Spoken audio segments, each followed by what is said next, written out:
Thank you so much for having me today, and I'd like to talk to you about emotional intelligence.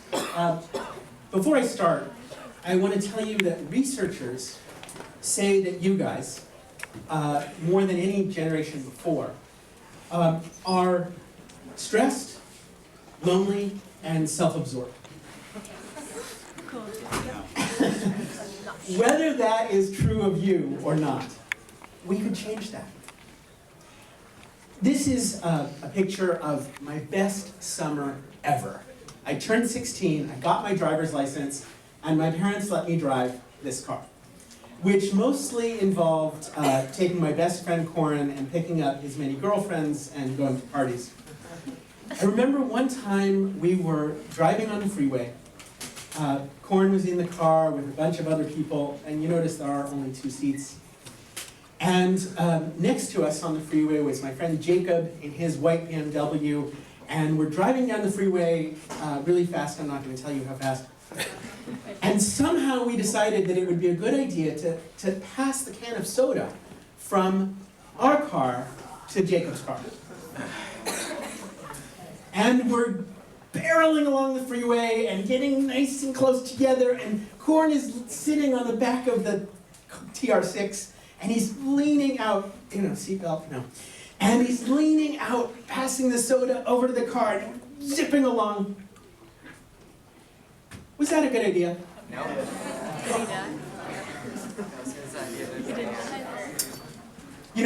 People are always saying to you guys, you have to make good decisions. But somehow they don't teach you how to do that. How do you get your amazing, wonderful brain to really do its best job? And I want to talk to you about one key to that, which is emotional intelligence.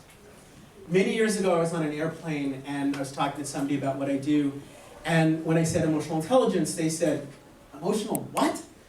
Because there's this perception, at least among older people, that emotions are in the way of our intelligence. What neuroscience is showing us now is that emotions are the key to intelligence. Emotions help us pay attention, they tell us what matters, they set our priorities, they focus us. So how can we be more effective with using these emotions to get all the different parts of our brain working together? And that's what emotional intelligence is all about. Now, I'm not going to get into a lot of data with you. I'm going to give you one graph. This is a study that we just published of over 75,000 people around the world. And what you see on the vertical axis is life performance scores. That includes personal things like well-being and health, happiness, and work things like performance and effectiveness. And what you can see across the bottom is emotional intelligence scores, and there's this incredible correlation between those things. You notice there's nobody in the top left corner. Nobody with really high performance scores and low emotional intelligence scores.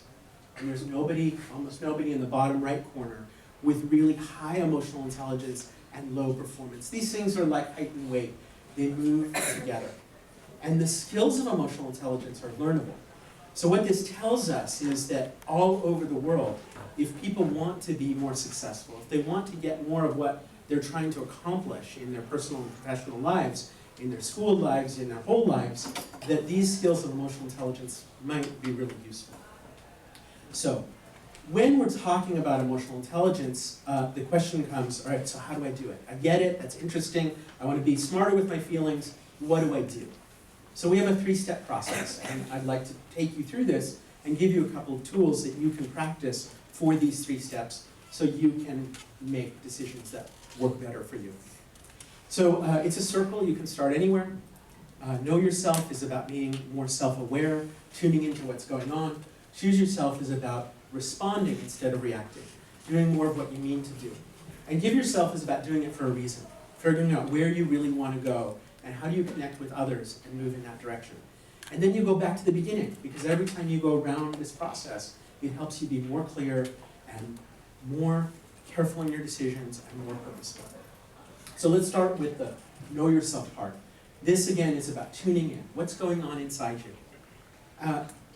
There are really 2 pieces of this: tuning into your emotions and noticing your own reactions to those emotions. Now, emotions are data. They're neurohormones, they're long-chain amino acids, they exist in your brain and your body, and everyone has them.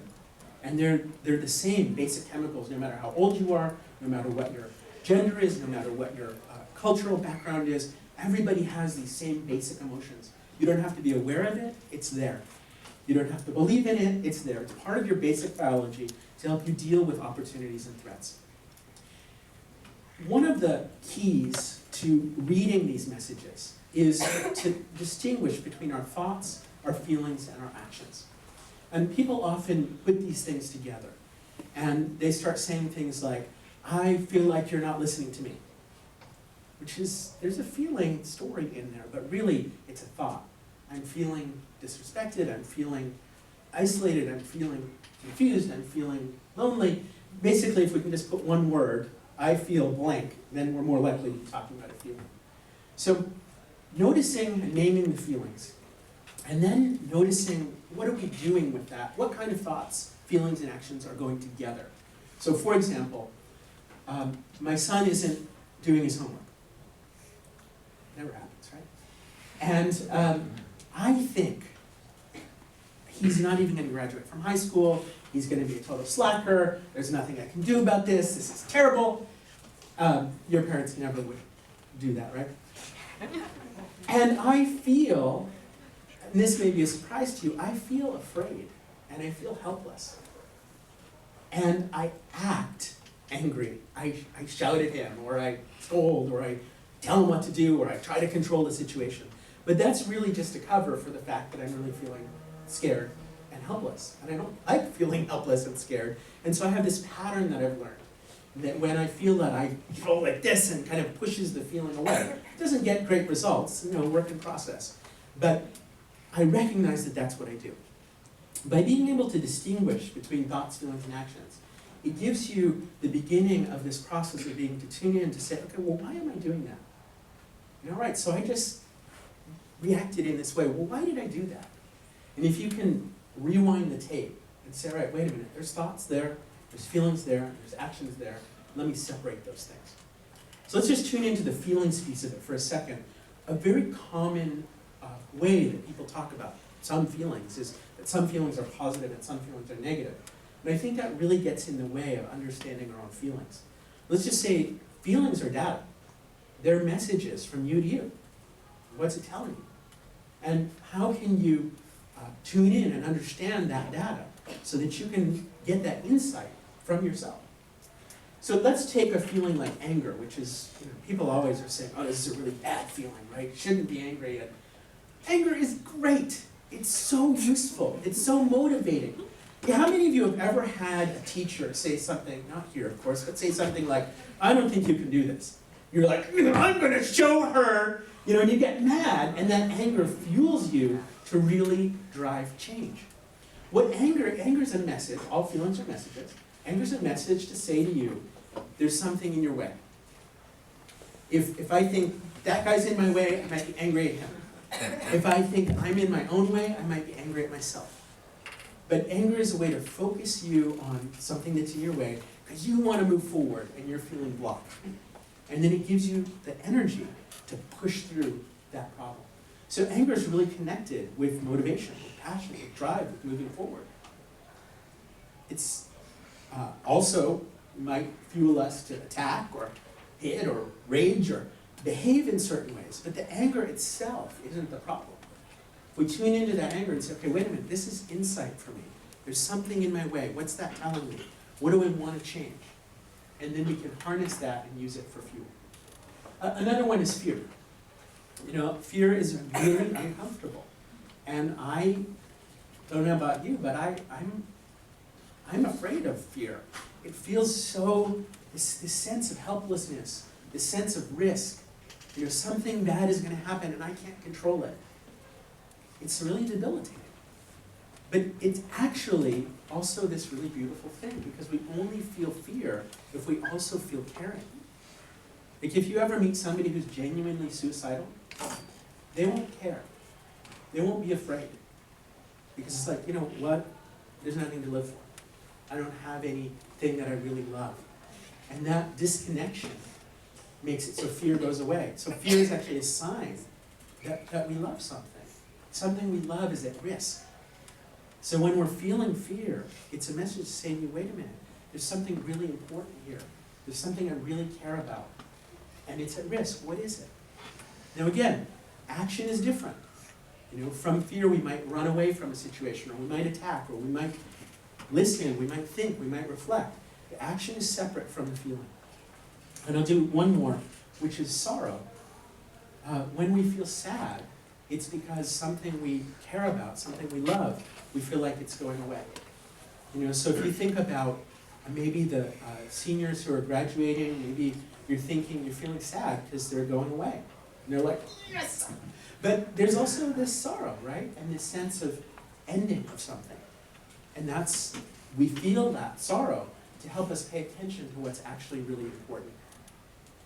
Okay, so in emotional literacy, what we're talking about here, it's about, without judgment, just saying, hey, look, I'm feeling something. What is that? And not running away from it, not covering it up, not pushing it aside, not wallowing in it either, and oh, it's so bad. Just, hey, this is interesting data. Something's going on here. What is it? Then the next step is we can choose ourselves. And you're feeling something, well, do you want to stay in that feeling? Do you want to change it? Do you want to move on? What do you want to have happen next?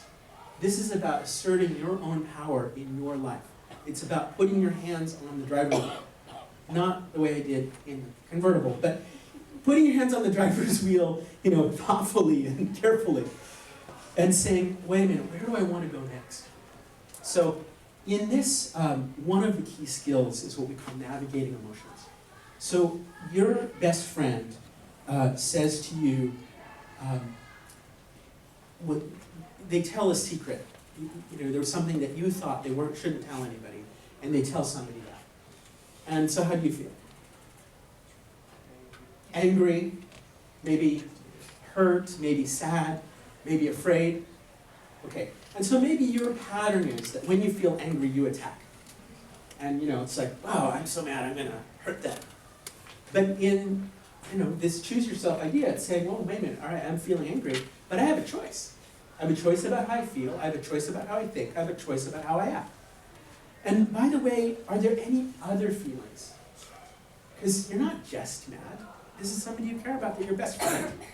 And you feel a sense of care, and you feel a sense of commitment, and all of these big mix of feelings. So it's about taking this 6-second pause and saying, wait a minute, what else am I feeling? And by the way, if you can notice gratitude, you can say, wait a minute, what am I grateful for in this situation? It's an incredibly powerful tool to shift your emotions. Say, there are a lot of things that I'm feeling. Gratitude is like this pause button with your emotions.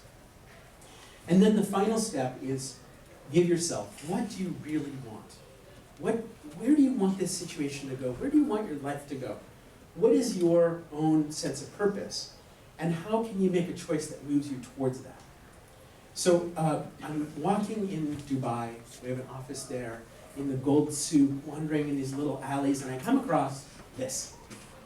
So what do? You gotta pick it up and rub it, right? So imagine the genie comes out and says, you have 3 wishes. What are you gonna wish for? 3 more wishes. Okay, what else are you gonna wish for? More wishes. More wishes. Besides more wishes, what are you gonna wish for? Okay, money, what else? Happiness, girls, love, what else? The end of objectification, thank you, what else? What?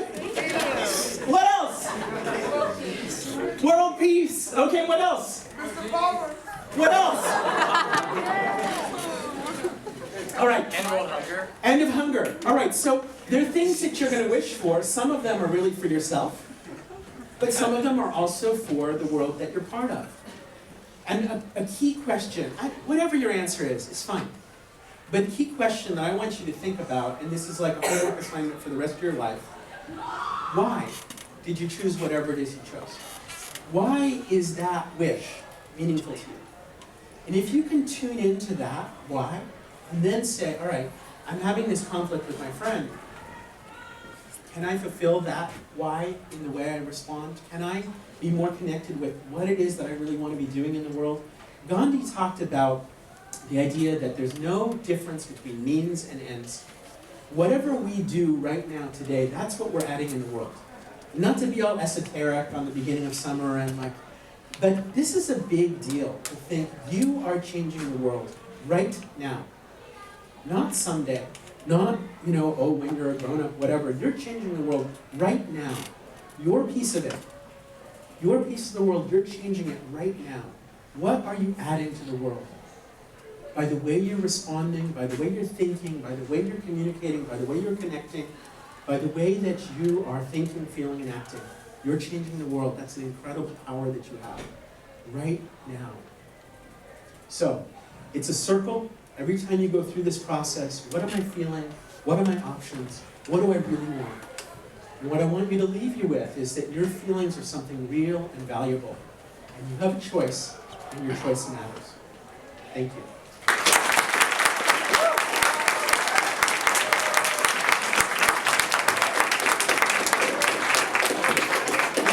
That was quite inspirational. Okay, wow. Okay, great. Do we have any questions for Josh? Yes. When did you first come across your way of thinking that like emotional intelligence is like connected to like intellectual intelligence? So in 1992, I was a middle school teacher in a school where emotional development and academic development really went together. And I was a humanities teacher, I wasn't really involved in this stuff. But I started hearing about it, and I noticed that when I started treating my students like people, and saying, I'm a person here learning together with other people, my whole relationship with them around learning changed. So I started to see and experiment with this idea that emotions really are central to how we think and act. Yeah. So, like you were saying, like a lot of times the distinction between feelings and thoughts are blurred. Yeah. Besides the one word rule that you were sort of speaking on, like how else do you think you can distinguish them? So feelings, it's interesting, in English we use the same word for emotional feelings and physical feelings, right? So one clue is that emotions affect us physically. So if you tune in to, oh, my palms are sweating, oh, I've got butterflies in my stomach, or even just noticing your own face. Like, noticing, I wasn't really tuned into this 15 years ago, but so it was kind of a surprise to me to say, oh look, I can just notice whether I'm smiling or not. I can notice when I'm going like this. And these physical signs are clues that something emotional is happening. What job do you have? Well, my title is CEO. I run a nonprofit organization that operates all over the world, teaching people these skills, because we believe that these skills are essential to creating positive change. And we work with companies, we work with schools, we work with the UN, we work with the World Bank, all kinds of really interesting organizations, as well as government agencies and school districts and whole national school systems saying, we need to learn how to teach these skills. It's really fun. Okay, last question. Do you alter the way you teach these skills when you approach people that have mental disabilities and maybe have a harder time understanding their feelings and how to and just about themselves in general? So, yes-ish. It's the same basic ideas and the same basic skills we teach everybody, whether we're working with a group of kindergartners or whether we're working with a group of senior executives. We do a lot of hands-on learning, a lot of making things, making symbols, taking what's inside us and putting it on the table. Mostly it's not somebody standing up talking, mostly it's having conversations. And so that process seems to work really well for most people. But the chunks might need to be smaller with some people, and the chunks can be bigger. We can kind of bite off a big idea, or we can take it in really small pieces. By the way, my kids, when they were really young, taught me how to talk about this in simple ways. Because like when you have a 4-year-old, you say, all right, well, how do you explain disappointment to a 4-year-old? Well, it's like you're a little sad and you're a little mad.